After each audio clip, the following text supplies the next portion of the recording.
نامحرم کے بارے میں اللہ سے دعا کرنا. سارے نامحرموں کے سوال آ رہے ہیں, پتہ نہیں.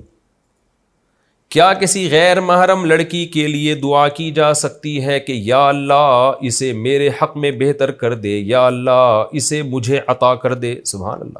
ارحم صاحب لاہور سے. ارحم صاحب, میری دعا ہے آپ کی کہ اس اچھی جگہ شادی ہو جائے تاکہ آپ کوئی اور دعا مانگا کریں.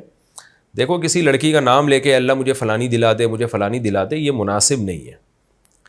آپ اللہ سے یوں دعا مانگا کریں کہ اے اللہ میری اچھی جگہ شادی کرا دے, جو میرے حق میں بہتر ہو مجھے وہ دلا دے.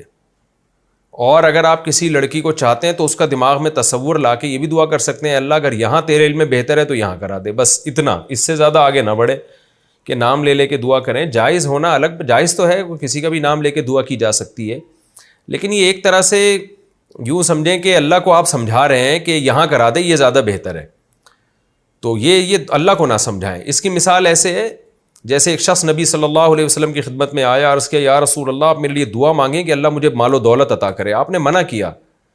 اس نے, وہ منافق تھا, پھر کہنے لگا دعا کریں مال و دولت. تو نبی صلی اللہ علیہ وسلم نے منع کیوں کیا؟ اس لیے کہ یہ دعا مانگنا ہے اللہ مجھے دولت دے دے, یہ مناسب نہیں ہے. دولت سے جو مقصد ہے وہ دعا مانگنی چاہیے. دولت کا مقصد کیا ہے؟ آپ کی زندگی عافیت سے گزرے, آپ میں استغنا ہو, آپ کی زندگی پرسکون ہو جائے. تو اللہ سے یوں دعا مانگے, اللہ مجھے کشادہ رزق حلال دے دے, اے اللہ مجھے استغنا عطا فرما, میں کسی کے سامنے ہاتھ نہ پھیلاؤں, حلال کشادہ رزق برکت والا.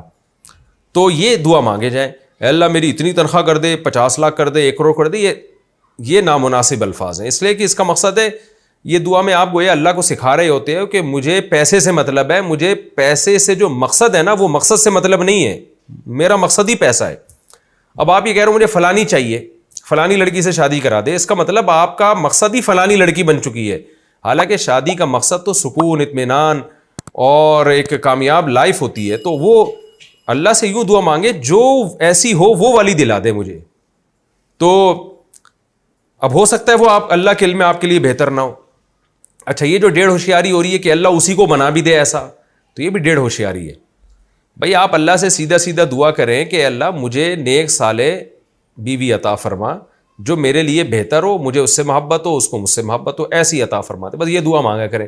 وہ ہوگی تو اللہ کے علم میں تو اللہ اس کو عطا کر دے گا, وہ نہیں ہوگی تو اس کے علاوہ کوئی اور دے دے گا آپ کو. تو اس طرح سے نام لے لے کے دعائیں مانگنا اور یا اسپیسیفک اس طرح کی چیزیں مانگنا یہ نامناسب ہے. اس سے جو مقصد ہے وہ دعا مانگنی چاہیے کہ اس سے آپ کا مقصد کیا ہے. مقصد ہے سکون کی زندگی, تو سکون کی زندگی مانگیں اللہ تعالیٰ سے. وہ جو آیت ہے نا منافق کے, مجھے آئے نبی آپ دعا مانگیں کہ مجھے دولت مل جائے, پھر جب اس کو دولت ملی ہے تو اس نے صدقے دینے سے انکار کر دیا.